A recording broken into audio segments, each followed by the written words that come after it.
Bem, irmãos, nós vamos dar continuidade ao nosso estudo, nosso panorama bíblico, e hoje nós vamos chegar quase ao final aí do período do Antigo Testamento. Não vamos chegar ao final do Antigo Testamento, não é isso, não chegamos nem na metade ainda existem muitos livros aí poéticos, proféticos a estudar. Mas quando eu digo chegar ao final do período do Antigo Testamento, é porque, como nós temos visto, o livro de Crônicas, Esdras e Neemias, eles vão aí pegar as últimas décadas do reino, do Antigo Testamento, e depois os profetas eles vão se encaixando dentro desse período histórico. Então o Crônicas ele vai chegar quase ao final ali do período contemplado pelo Antigo Testamento, período da Antiga Aliança, o período do final dos profetas. Então nós vamos caminhando aí nessa direção.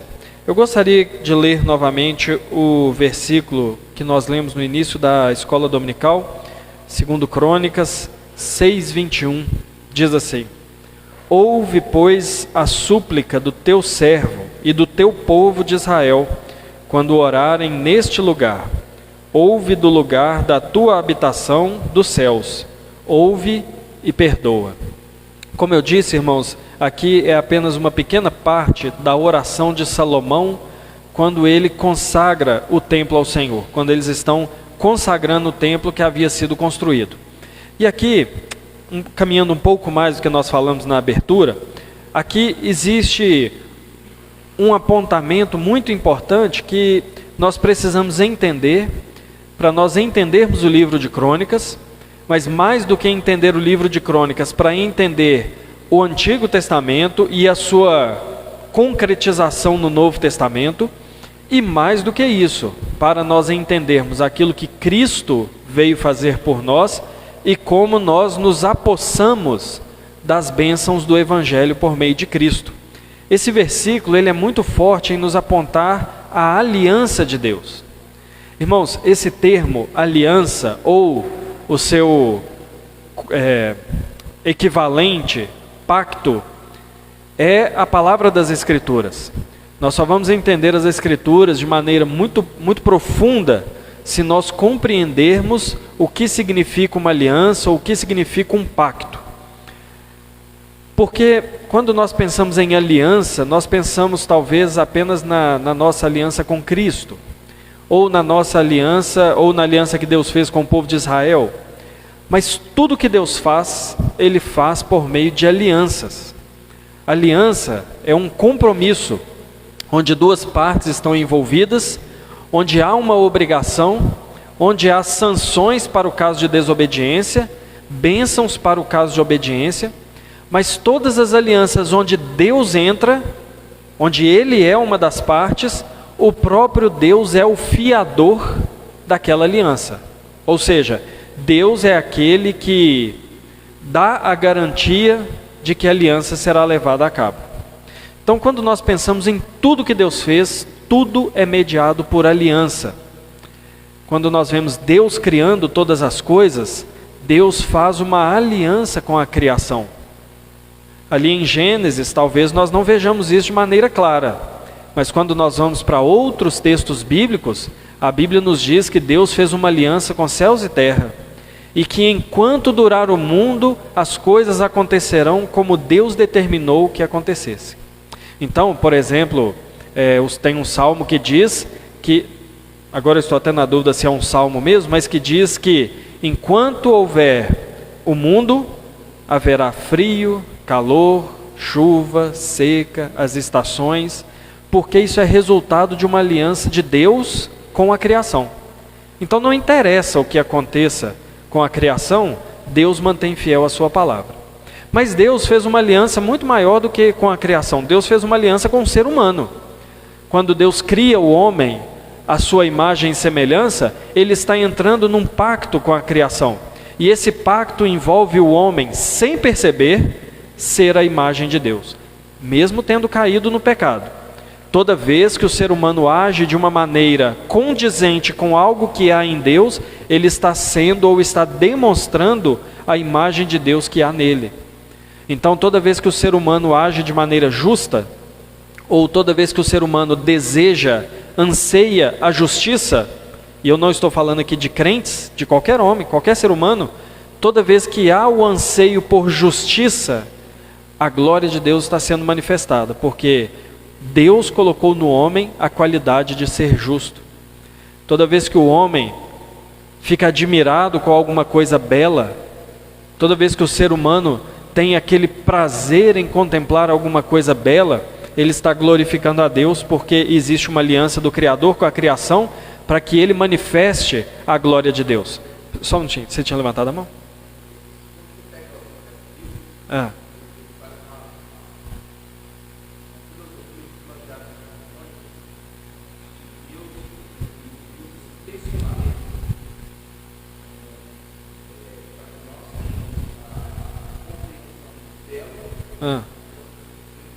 Aham. Sim.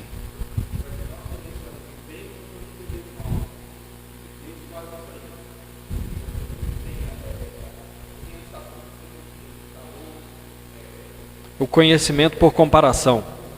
Uhum.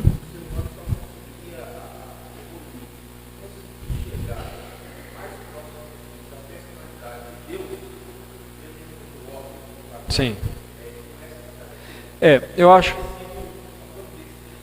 Eu acho interessante que tem um autor, eu não me lembro no momento qual é, mas tem um autor que diz o seguinte sobre o pecado, que sem o pecado, vamos supor que não existisse o pecado, o homem louvaria a Deus pelo seu poder, mas ele não conseguiria louvar a Deus pela sua misericórdia, porque não havendo pecado, não há demonstração de misericórdia de maneira clara. Ela existe, mas ela não é tão patente. Então esse autor diz assim, que o homem, aí ele cita 2 versos, né? Ele diz assim, o homem louvaria, grande é o Senhor, mas ele não teria condições de louvar, bendito seja o Cordeiro, porque não haveria necessidade do Cordeiro, entendeu? Então, até a presença do mal cumpre o propósito de fazer Deus conhecido. Por isso que o pecado é para a glória de Deus. Diga, Carla.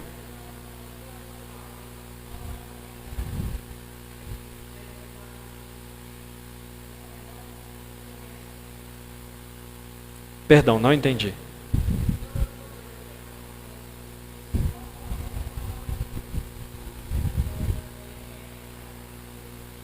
Fazer injustiça? Pecado? Sim.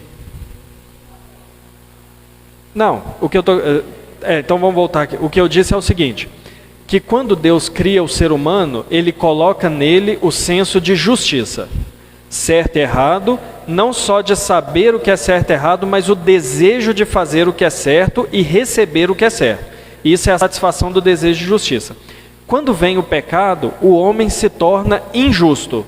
Então o homem agora tem desejo de fazer o que é errado, mas ele ainda tem o desejo de receber o que é justo. Ninguém gosta de receber injustiça, né? Então, pelo fato de Deus ter criado o homem com essa característica de ser justo, o pecado não destrói 100% da imagem de Deus no homem. Ela apenas desvirtua. O homem permanece com o seu senso de justiça. Eu lembro que ano passado no estudo de Cosmovisão eu usei um exemplo, é um exemplo assim meio pesado, mas só para tornar claro. Quando um traficante mata alguém porque está devendo R$10 de droga, o que está movendo ele é um senso de justiça, só que está desvirtuado pelo pecado, entendeu? Então, mesmo o homem quando age de maneira justa aos seus próprios olhos, ele está agindo assim porque Deus colocou nele essa característica, que foi desvirtuada pelo pecado, mas a característica inata está lá, então ela glorifica a Deus, entende? Ficou claro, né? Agora, injustiça, seja crente ou ímpio, quando comete, é pecado da mesma forma. A diferença é que o pecado de um está debaixo de Cristo, cobrado dele, e o pecado do outro ainda será cobrado no julgamento, né? No dia do juízo. Oi? Tá, um será quem está em Cristo, seus pecados, as suas injustiças já foram cobradas de Cristo. Por isso que ele morreu na cruz, ele experimentou a culpa do nosso pecado. O ímpio ainda vai experimentar a cobrança da dívida. Por isso que ele vai passar a eternidade no inferno. Entendeu? Porque o inferno, ele foi adiantado em Cristo para os crentes, para os salvos. Mas ele está sendo postergado, não postergado, está com data marcada para os incrédulos. Entende? Então, irmãos, então nós estamos pensando aqui em aliança. Então Deus faz aliança com a criação, Deus faz aliança com o ser humano. Só que essa aliança ela vai se tornando ainda mais afunilada, porque aí o homem peca. E Deus faz uma aliança com os seus eleitos. E Deus faz uma aliança onde Ele promete enviar aquele que vai pisar na cabeça da serpente. É uma aliança que Ele faz. E para levar essa aliança a cabo, Ele vai fazendo várias outras alianças. Ele faz aliança com os patriarcas, Ele faz aliança com Davi, Ele faz aliança com Israel. Então, o que nós vemos nas Escrituras é um livro de pactos, é um livro de alianças, onde Cristo está presente em todos. Então, o próprio Cristo tem um pacto com Deus. É o que nós chamamos de pacto da redenção. Quando o pai entra numa aliança com o filho, para que o filho cumpra aquilo que é necessário para salvar os eleitos. É um pacto da redenção. Conosco, ele tem o pacto da graça, na qual ele promete a salvação e exige de nós tão somente que creiamos em Jesus como nosso Salvador.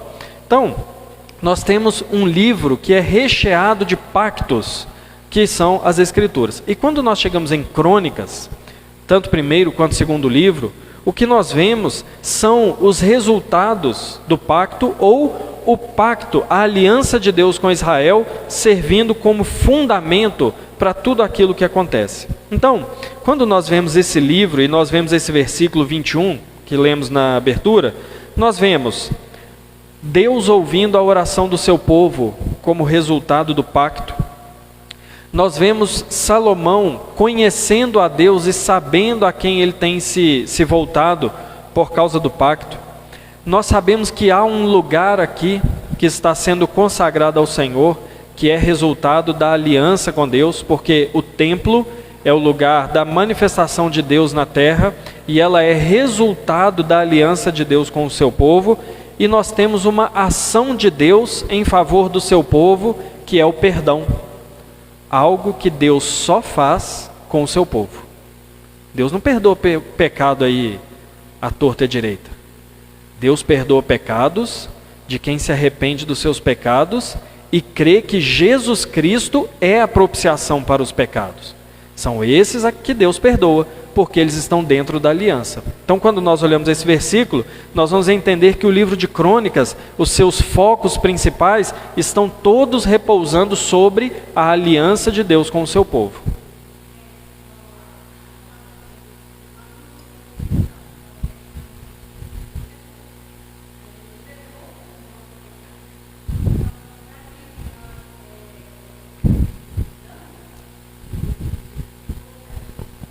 Sim.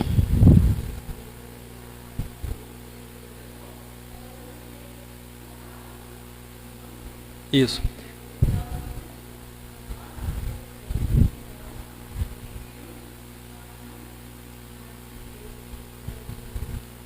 Sim. Principalmente, Aparecida, por quê? Porque às vezes a gente não entende assim, completamente o que Jesus fez na cruz.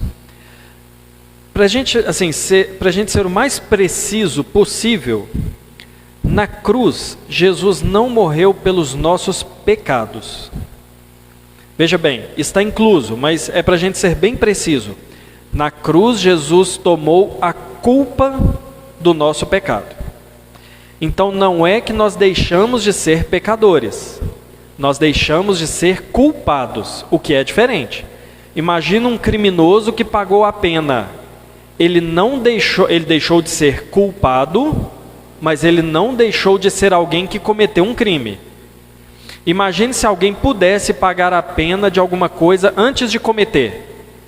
Ele pagaria a pena, ele permaneceria um criminoso, mas ele não seria culpado, porque a pena já foi paga. Então, estritamente falando, o que Jesus faz na cruz não é retirar de nós o pecado, porque senão nós poderíamos falar, como alguns dizem, equivocadamente, de que o cristão não peca mais. O cristão peca muito, né? Basta que dar um olhar para o seu coração aí, nós pecamos muito. O que Jesus tira na cruz não é o pecado, ou seja, mudar a palavra de pecado para crime. Nós não deixamos de ser criminosos por Jesus morrer na cruz, mas nós deixamos de ser culpados do nosso crime. Então Jesus na cruz tira a nossa culpa. O que acontece? Nós continuamos pecadores, conscientes, continuamos precisando do perdão do Senhor, mas nós não estamos mais debaixo da maldição do pecado e da ira do pecado. Então para que a gente tem que confessar a Deus o pecado? Porque a Bíblia diz que o nosso pecado causa separação entre nós e Deus. Essa separação não é no sentido de perda de salvação, mas é de perda de comunhão com Deus. Então eu vou usar, no estudo de quinta-feira, alguns meses atrás, eu usei a analogia do casamento. Então o casamento, ele existe. Pensa, duas pessoas que se casaram, está lá. O casamento está em vigor. Ele pode ter uma boa comunhão entre marido e mulher, ou ele pode ser uma comunhão frágil. Os dois permanecem casados, mas podem ter momentos que a comunhão deles está muito boa, a qualidade está boa, e outros momentos que a qualidade está ruim, mas o casamento está lá, está presente. A nossa união com Deus é a mesma coisa. Nós estamos num pacto matrimonial com Deus, nós somos a esposa de Cristo. Se nós pecamos, não nos arrependemos, andamos no pecado, não estamos nem aí para a nossa falha e vamos nos alimentando, a união com Cristo permanece, mas a qualidade dela decai. Se nós confessamos os nossos pecados, nos arrependemos, pedimos perdão a Deus de maneira sincera, lutamos para abandonar o nosso pecado, a união com Cristo está lá e ela se torna cada vez melhor. Então, por que confessar os pecados e arrepender e abandoná-los? Para que, uma vez unido com Cristo, essa comunhão seja cada vez melhor, seja crescente.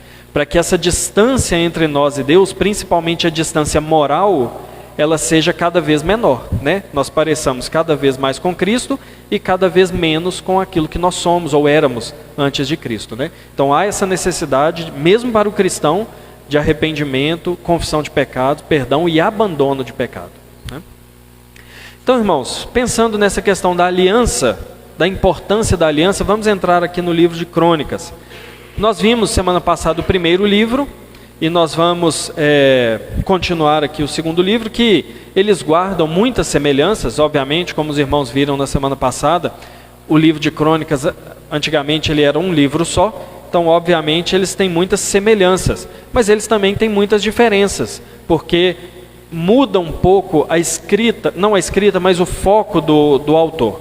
Então, de semelhança, nós temos o propósito dos dois livros é o mesmo, a autoria é a mesma, a data, as circunstâncias são as mesmas, mas nós temos algumas diferenças. Primeiro que o primeiro livro de Crônicas vai narrar a ascensão de Davi até a sua morte. Já o segundo livro de Crônicas pega o reinado de Salomão e vai até o retorno de Israel do exílio da Babilônia. Então, um foco diferente no livro por causa das histórias e por causa da velocidade com que as coisas serão narradas. Como eu falei com os irmãos semana passada, usar um livro inteiro para narrar a vida de Davi está indo numa velocidade mais devagar. Usar um outro livro para narrar a história de vários reis, fica óbvio que está tendo uma cronologia mais enxuta, segundo os propósitos do autor do livro. E o segundo livro de Crônicas, então, o que nós vamos encontrar? Nós vamos encontrar o declínio de Israel. Ele começa com um momento áureo. Davi morreu, mas Salomão agora está no trono. Salomão recebe sabedoria do Senhor. Salomão é aquele que vai construir o templo. Salomão é o filho de Davi que em um primeiro momento cumpre as alianças que Deus fez com Davi de colocar o seu descendente que levantaria a casa do Senhor.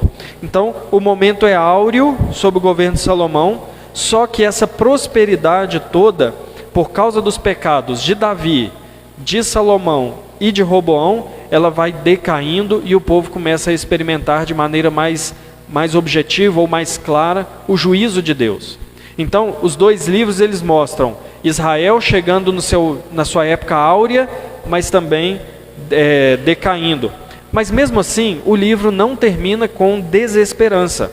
o livro termina mostrando e dando um foco na fidelidade de Deus a quem? A aliança. Veja que a fidelidade de Deus, em última análise, não é a Israel. Deus é fiel à sua aliança. Lembrando, irmãos, acho que eu falei isso semana passada também. A nossa garantia de salvação não é porque Deus é fiel a nós, em primeiro lugar. Ele é fiel à sua aliança. Então, se Ele falou que vai fazer, Ele faz pelo seu nome, por amor ao seu nome, por zelo ao seu nome. Então, em última análise, Deus é fiel a Ele mesmo. As suas palavras entram em pacto com Ele mesmo, e Ele cumpre esse pacto. Então, nós veremos aqui sobre esse encerramento também, de maneira esperançosa para Israel. Algumas informações do livro, irmãos, algumas vão ser as mesmas da semana passada, mas algumas, uma pequena diferença. O título do livro, Crônicas, nós já vimos na semana passada, que é um título que remonta aí do século VIII, com Jerônimo, e depois século XVI, com Lutero, que mantiveram, crônicas da história bíblica, e foi reduzido para crônicas, sabendo que antes era um livro só. Depois ele foi dividido para facilitar o manuseio e cópias do livro. O autor do livro, nós não sabemos com certeza quem é, ainda que exista alguns apontamentos para que seja Esdras, o escriba, que vai aparecer muito fortemente nos próximos livros aqui. Alguns vão dizer que Esdras escreveu pela própria estrutura do livro, pelas preocupações que ele está apontando, pelo momento histórico de Israel, ao passo que outros vão dizer que não foi Esdras que escreveu, porque Esdras coloca preocupações diferentes. Se fosse ele estaria colocando preocupações diferentes, ou pelo menos omitindo. E uma coisa muito forte na literatura de Esdras e no seu ensino, que não está presente em Crônicas, e que provavelmente estaria, era a idolatria ligada ao casamento com os pagãos. Porque Esdras bate muito forte nisso, ele inclusive toma atitudes difíceis de nós entendermos hoje e interpretarmos à luz dos nossos tempos, mas ele vai mostrar esse tipo de casamento que não foi permitido pelo Senhor como a entrada da idolatria no povo. Só que em Crônicas nós não vemos nada disso. Nenhuma linha sobre isso, nenhum tipo de apontamento nessa direção. Então, literariamente, isso enfraquece um pouco a ideia de Esdras como autor do livro. A data do livro é a mesma da semana passada, provavelmente 460 a.C., que foi o momento posterior à saída do exílio da Babilônia e o início da reconstrução de Jerusalém. As circunstâncias aqui é que vão mudar um pouco.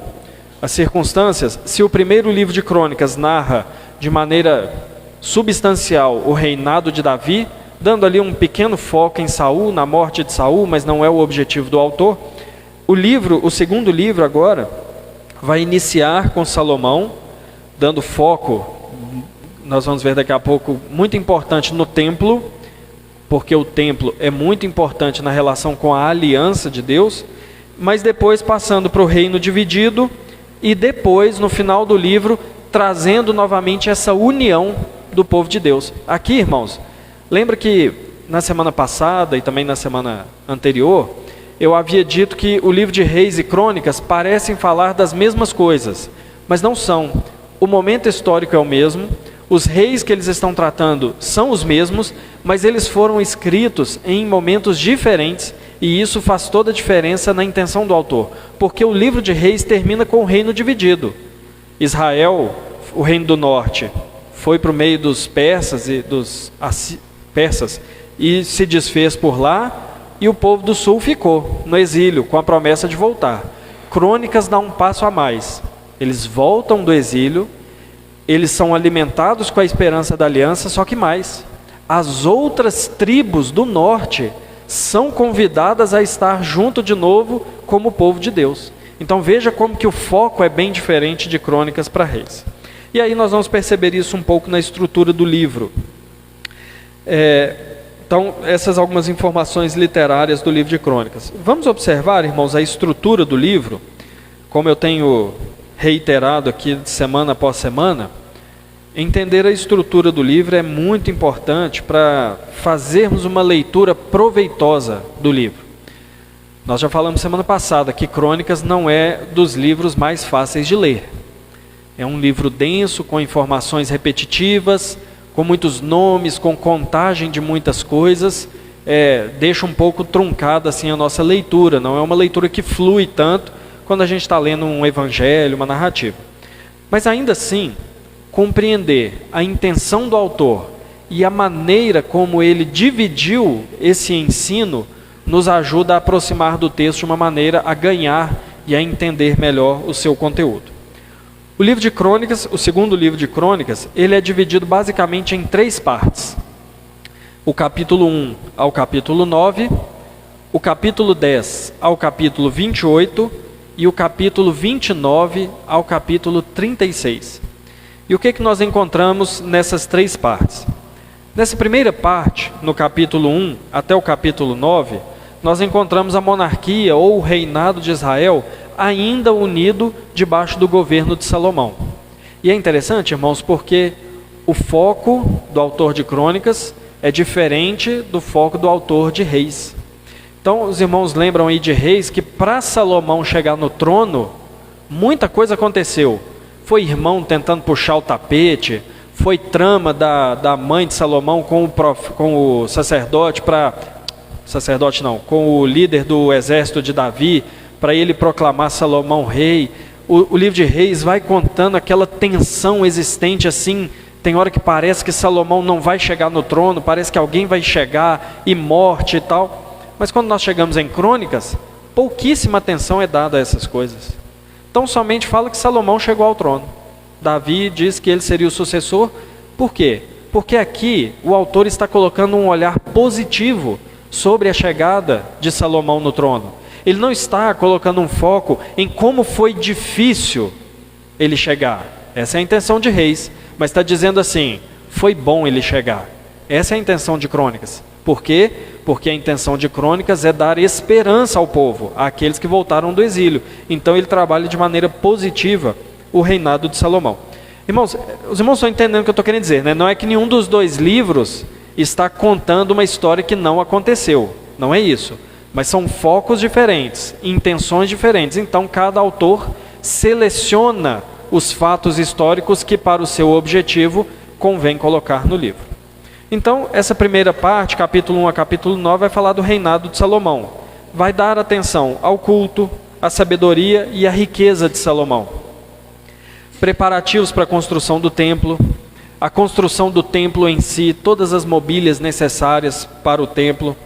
Vai mostrar a dedicação, a consagração de Salomão ao templo, ao Senhor do templo, e vai mostrar também a resposta de Deus, fazendo-se ali presente no templo, manifestando a sua presença, o que é muito importante, porque é um sinal da aliança. O sinal da aliança não é somente a construção do templo, mas a presença de Deus na aliança, aqui remonta a Moisés, lá em Êxodo 40, quando ele constrói o tabernáculo, ele mesmo se afasta e a presença de Deus se faz manifesta ali por meio da nuvem de glória. Aqui é a mesma coisa, mas dessa vez num templo permanente, não algo que será desmontado e carregado, mas algo permanente. Então, um sinal da aliança, Deus habitando ali no povo.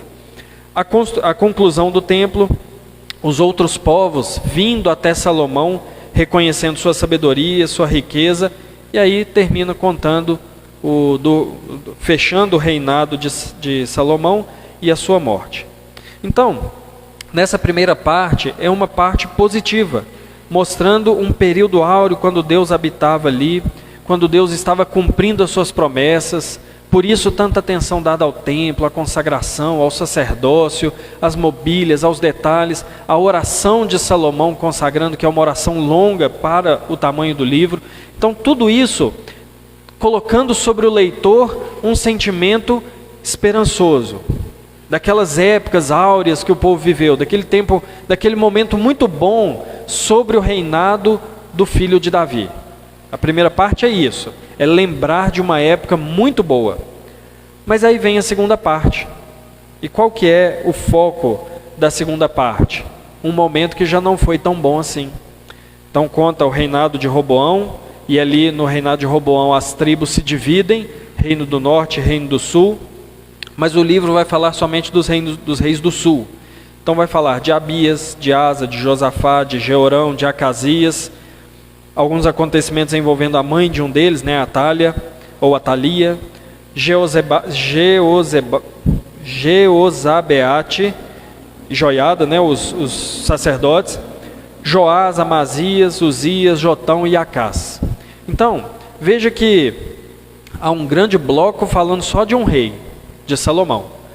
Depois um grande bloco falando de vários reis. Aqui o autor já dá um tom negativo para a história. Olha quanto tempo aqui de um bom reinado. Olha quanto tempo aqui de prosperidade. Olha quanto tempo aqui de reino unido. Olha quanto tempo dos povos elogiando e se admirando de Israel. Aí o texto vem. Olha quanto tempo de andar longe do Senhor. Olha quanto tempo que Israel se misturou com os outros povos. Rei após rei, Israel não voltou àqueles tempos áureos. Então, esse segundo momento, tendo esse aspecto muito negativo de consequências do pecado, de juízo de Deus, e sempre os reis, sempre sendo apontados a relação dos reis com a lei de Deus e com as questões sacerdotais. E nós temos um grande texto que nós lemos aqui na semana retrasada, no nosso estudo de quinta-feira, mostrando essa confusão em Israel, quando o rei Uzias entra no templo para queimar incenso ao Senhor. Ali há uma mistura do rei com a quebra da lei de Deus, com a quebra do sacerdócio, com a presença indevida no templo, mostrando vamos dizer assim, o fundo do poço onde Israel chegou. O rei quer queimar incenso, ele se vê no direito de fazer aquilo que não era cabível a ele. Os sacerdotes resistem a ele, 80 sacerdotes, ele não se afasta do templo, ele queima incenso e Deus então pune ele com lepra, para o resto de sua vida, como sinal do juízo de Deus por algo feito contra a lei de Deus dentro do templo. Mais uma vez lembrando que a resposta do povo à aliança com Deus deve ser a obediência e deve ser o culto. Porque na verdade, irmãos, essas são basicamente as duas coisas que Deus requer do seu povo. Deus quer de nós obediência e Deus quer de nós culto. É isso que Ele quer de nós, nada mais do que isso. Como eu já até falei aqui em outros momentos, né? Deus não quer de nós criatividade. Deus quer de nós fidelidade, obediência e culto. Então isso está ligado à aliança. E então essa segunda parte, mostrando, né, essa divisão do reino, o livro vai apresentando os motivos de Deus ter levado o povo para o cativeiro. Então, irmãos, vamos tentar nos colocar aqui na mente de Israel que recebeu esse livro. Nós saímos do cativeiro esperançosos, muitas promessas. Israel ia estar junto de novo, próspero, nós temos muitas promessas. Aí a gente não vê nada daquilo. Está tudo, parece que indo de mal a pior. Aí nós recebemos um livro que vai nos lembrar primeiro como Israel já foi glorioso. Aí nós comparamos com agora, tá? Um caos. Mas aí nós somos levados a entender por que está nesse caos. Aí nós vamos ver tudo que os reis fizeram, afastando Israel da aliança com Deus. E aí nós vamos compreender, de fato, esse caos é devido, é a juízo de Deus sobre a desobediência. Mas essa segunda parte termina dando esperança ao povo. Porque aí nós chegamos na última parte do livro, capítulo 29 a capítulo 36. E o que nós vemos aqui nesses capítulos? Ainda existem alguns reis aqui, ainda há relatos de reis que fizeram coisas ruins diante dos olhos do Senhor, mas veja que agora, essa última parte do livro de Crônicas, vai nos mostrando a graça e a misericórdia de Deus. Ela vai dando aquela esperança de que, mesmo o homem sendo pecador, Deus age de maneira graciosa, Deus posterga o seu juízo, Deus cumpre as suas promessas. Então é isso que nós vemos na terceira parte. Nós vemos os reinados de Ezequias. Ezequias foi um rei temente ao Senhor. Nós vemos o reinado de Manassés, que foi um rei terrível.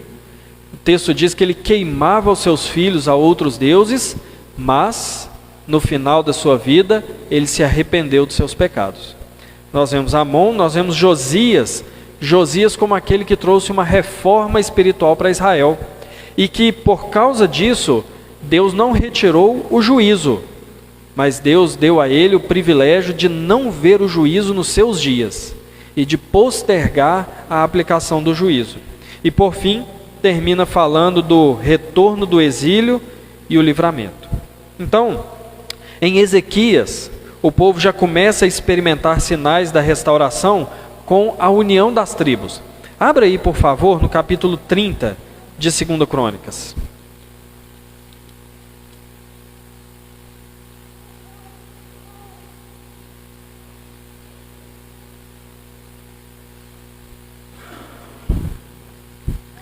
Alguém pode ler, por favor, capítulo 30, do versículo 1 ao versículo 5?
Pode ler o 6 também, parecido.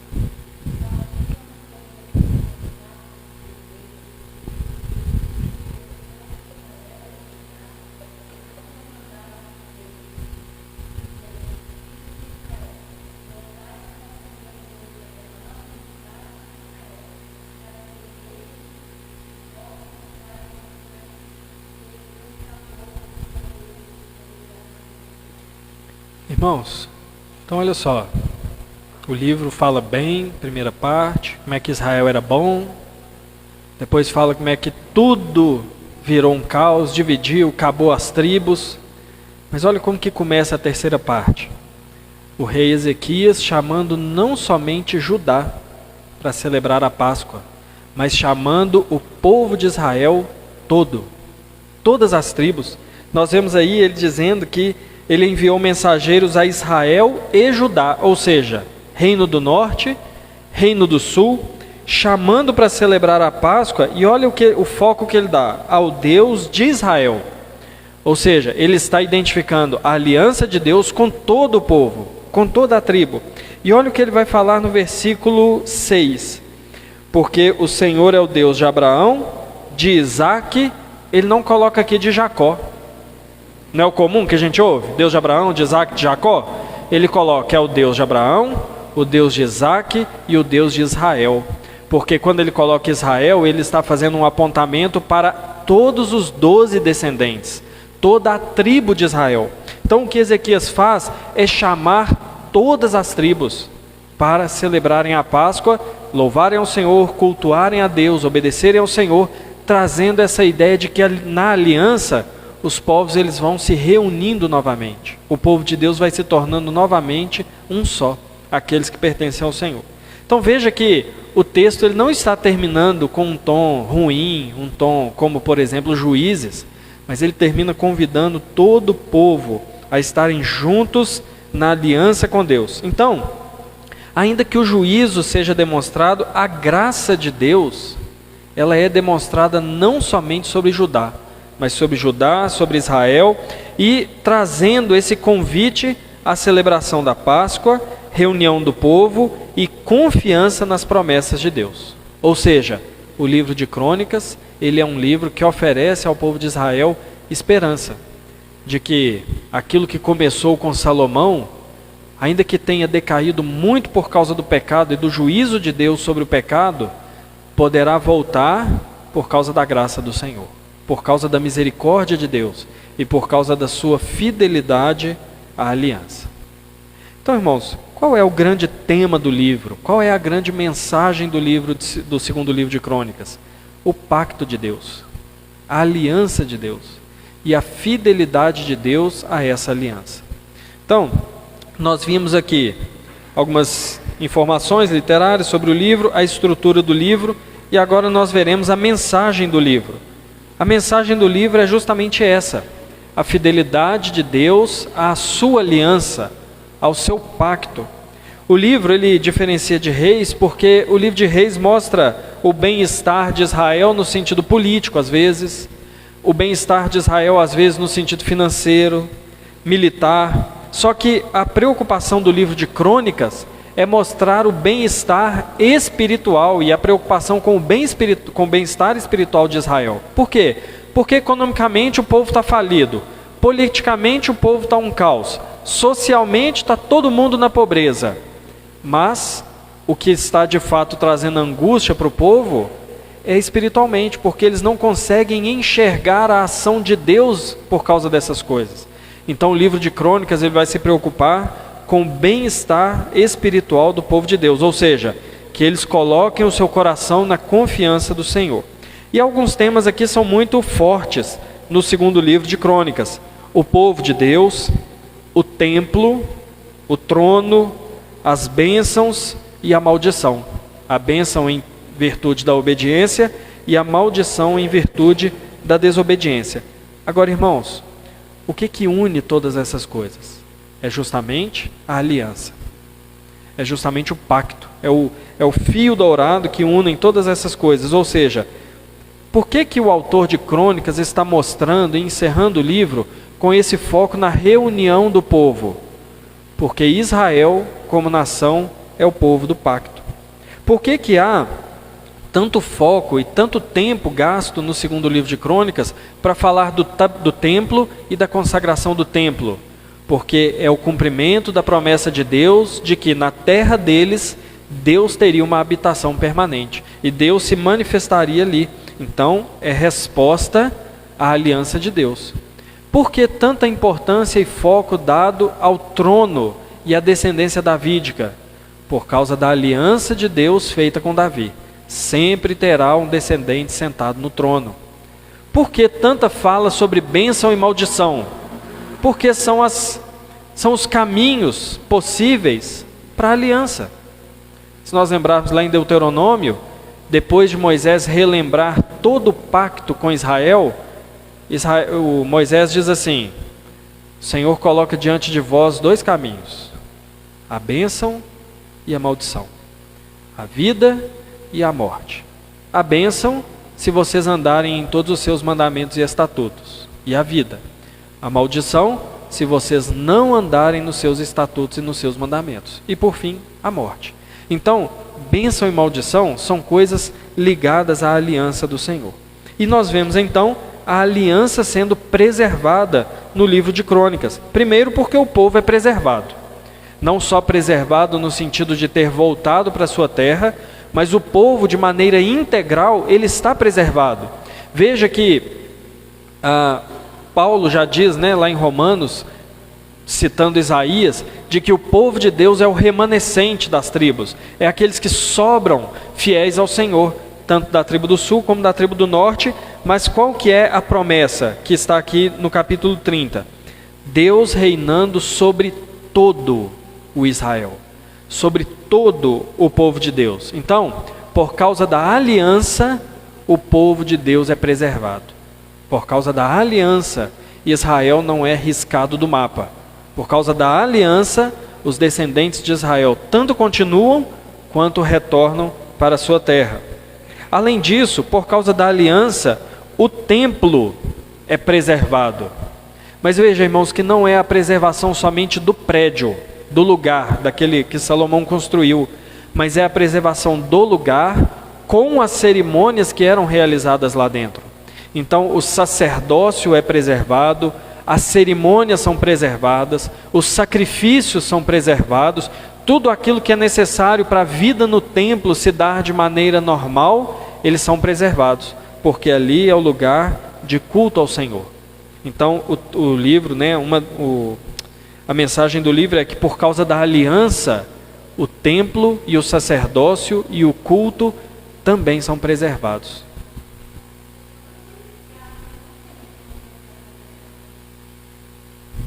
Não, no templo em si não.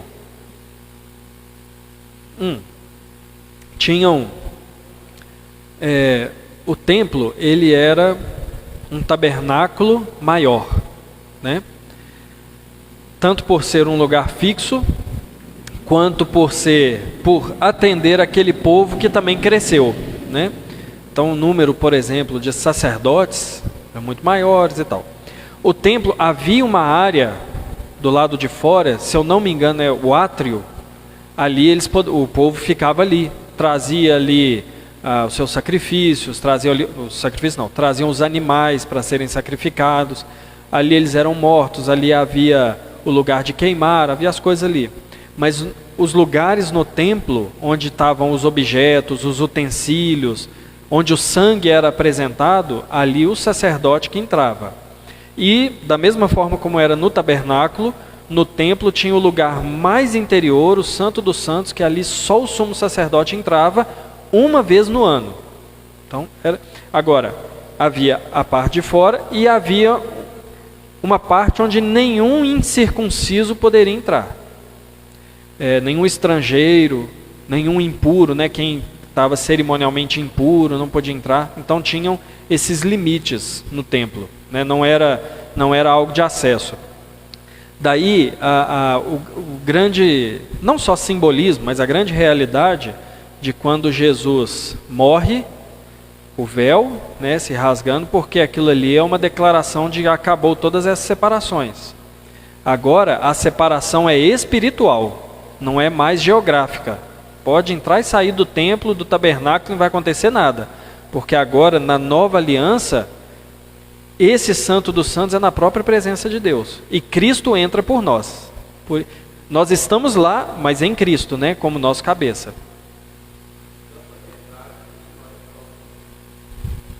Sim.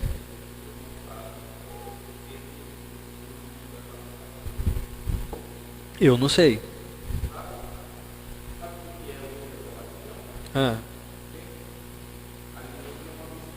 Sim.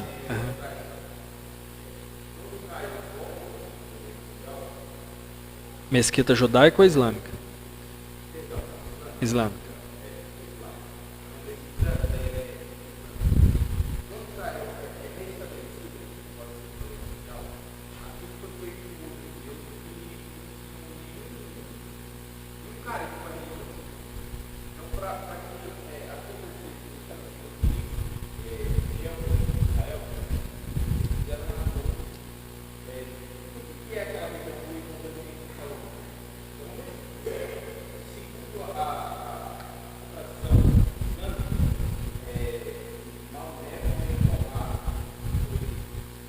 Trasladado.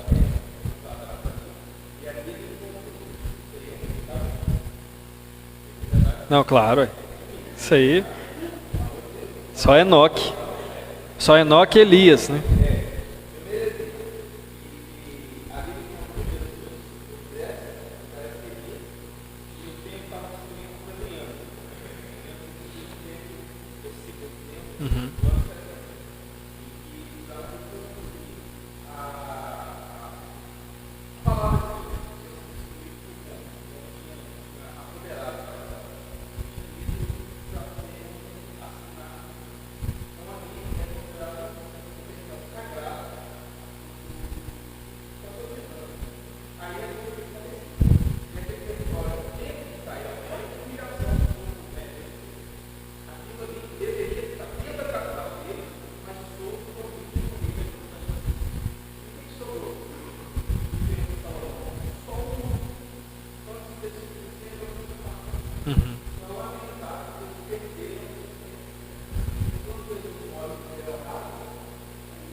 E não só ali, né? Mas tem um templo de Salomão aqui em São Paulo que dá para lamentar também, né? Quando a gente chega lá. Dá para chorar, não dá?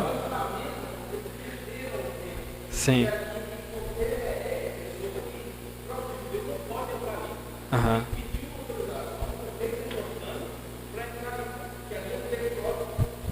Sim.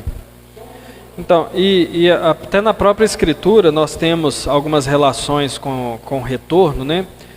Quando nós vemos lá em Esdras ou Neemias, não me lembro agora, quando eles veem o templo, aí choram, né? Só que o choro ali é misto. Alguns choram por alegria de ver o templo reconstruído, só que eram os mais novos. Os mais velhos choram de tristeza por lembrar do que o templo havia sido e ver como ele estava agora. Justamente essa ideia da decadência, né, espiritual de Israel. Então essas coisas, esses objetos que foram tão importantes na nova aliança, na antiga aliança, eles vão se tornando objeto agora, como Paulo mesmo vai dizer, objeto de idolatria, né? Porque não se entende o efeito do véu se rasgar. O véu se rasgar, ele torna espiritual tudo aquilo que antes era temporal, e era palpável, e era físico, ele se torna agora espiritual, né? Então, o templo preservado, em resposta à aliança, o reino também é preservado. Manter o rei de Israel não é simplesmente uma questão política. Manter o rei de Israel é manter fidelidade à aliança de Deus e à sua aliança feita com o descendente de Davi. Então, irmãos, quando nós observamos o livro de Crônicas, nós vemos que o fundamento dele é o pacto de Deus com o seu povo. E ele vai mantendo a sua fidelidade ao pacto em todas as coisas. Ele preserva o povo, ele preserva a morada dentro do povo, ele preserva o líder do povo, ele preserva as cerimônias, ele não preserva várias coisas. Ele não preserva a riqueza, ele não preserva o tamanho de Israel, ele não preserva o respeito que Israel tinha diante das outras nações na época de Salomão, mas aquilo que é essencial para a sua aliança permanecer, Deus preserva. E aí, irmãos, passando para o último ponto nosso aqui, é justamente a aliança que nos ajuda a fazermos uma leitura evangélica do livro de Crônicas.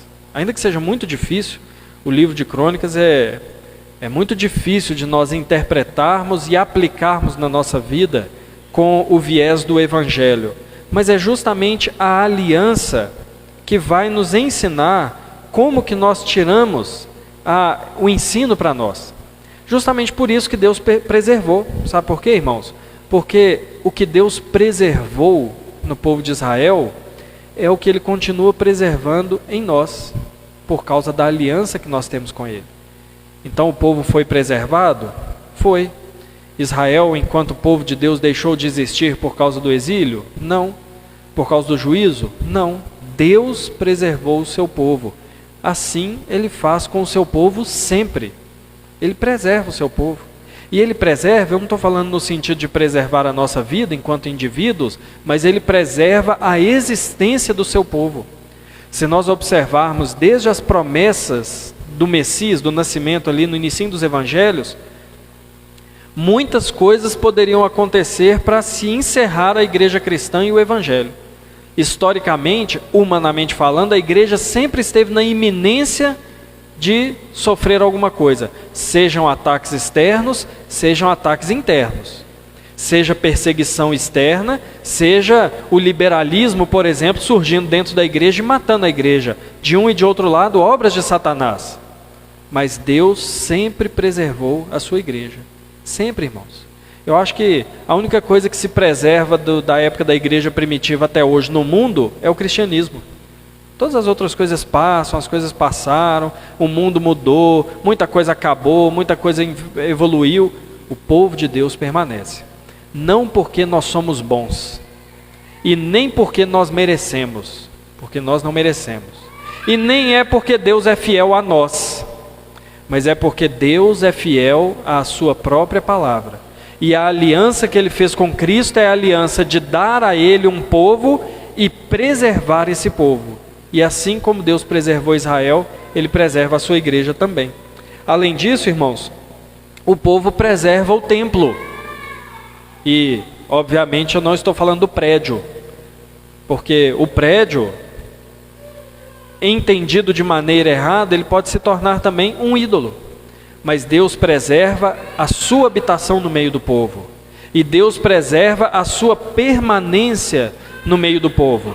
Tanto fazendo o crente como o verdadeiro templo, a igreja de Cristo como o templo de Deus, quanto enviando o seu Espírito para habitar nesse templo. Então, na nova aliança em Cristo, a habitação de Deus no meio do seu povo, ela é preservada. E ela é permanente até a volta do Senhor Jesus. Se o povo e o templo são preservados, o reino de Deus, ou mais especificamente, o seu rei, ele está preservado no trono também. Daí nós vemos Mateus capítulo 1, versículo 1 a 17, traçando a descendência de Jesus, passando pelo reinado de Davi, para mostrar que ele é o descendente de Davi que está sentado no trono. Não mais governando Israel político, mas governando o seu Israel, governando a igreja do Senhor. Governando como? Pela sua palavra e pelo seu poder. Pela palavra ele conduz o seu povo e pelo seu poder ele preserva e ele protege o seu povo. Então, Deus continua preservando o seu rei. E por fim, irmãos, nós temos dois aspectos aqui muito importantes que nós não podemos entender de maneira equivocada quanto à aliança, que são bênção e maldição. Então, quando nós olhamos o Antigo Testamento, nós vemos a todo momento essas duas coisas presentes: bênção em caso de obediência, maldição em caso de desobediência. No entanto, quando nós pensamos na nova aliança, quando nós olhamos a partir do Evangelho, essas duas realidades não nos alcançam mais. Ou o homem está debaixo da bênção de Deus, fora da maldição, ou o homem está debaixo da maldição de Deus e não alcançado pela bênção. Porque essas duas coisas estão ligadas à obediência. Como nós não tínhamos condições de obedecer a Deus, todos nós estávamos debaixo da maldição, longe da bênção do Senhor. Mas Cristo vem, obedece de maneira perfeita, alcança o direito da bênção por nós e concede a todos aqueles que creem nele, como resultado da aliança da graça. Então, se nós não cremos em Jesus, nós estamos debaixo da maldição por causa dos nossos pecados. Não há bênção reservada para nós. Lembra de Esaú falando com Jacó? Será que não sobrou nenhuma bênção para mim? Lembra falando para Esaú, quando Jacó toma a bênção dele, falando com Isaac? Será que não sobrou nenhuma bênção? Essa é a situação de quem não crê em Jesus. Não sobrou nenhuma bênção. Ao passo que aqueles que estão em Cristo, não sobrou nenhuma maldição. Porque toda maldição devida foi colocada sobre Cristo na cruz. Então, quando nós vemos bênção e maldição, para aplicar na nossa vida, primeiro elas têm que passar por Cristo, para depois chegar até nós. Quem está em Cristo, está debaixo da bênção. Quem não está, está debaixo de maldição. Então, irmãos, nós encerramos aqui o livro de Crônicas, e ao ler esse livro, devemos fazer principalmente duas coisas. Primeiro, lembrar que a base desse livro é a aliança de Deus. Deus é fiel à sua aliança. Deus disse que teria um povo, e ele tem esse povo. Deus disse que esse povo era da descendência de Jacó, de Israel, e é mesmo. Deus disse que ia preservar o povo de Israel, e preservou mesmo. O livro, com toda a desgraça que aconteceu em Israel, mostra a graça e a fidelidade de Deus a Ele mesmo. E a segunda coisa que devemos sempre lembrar é que nós estamos debaixo de uma aliança também. Não mais a aliança de obras, na qual nós temos que ser perfeitos, mas nós estamos debaixo da aliança da graça, onde Deus requer de nós unicamente que creiamos em Jesus como aquele que cumpriu a aliança de obras por nós, para que nós desfrutemos da salvação. Amém, irmãos?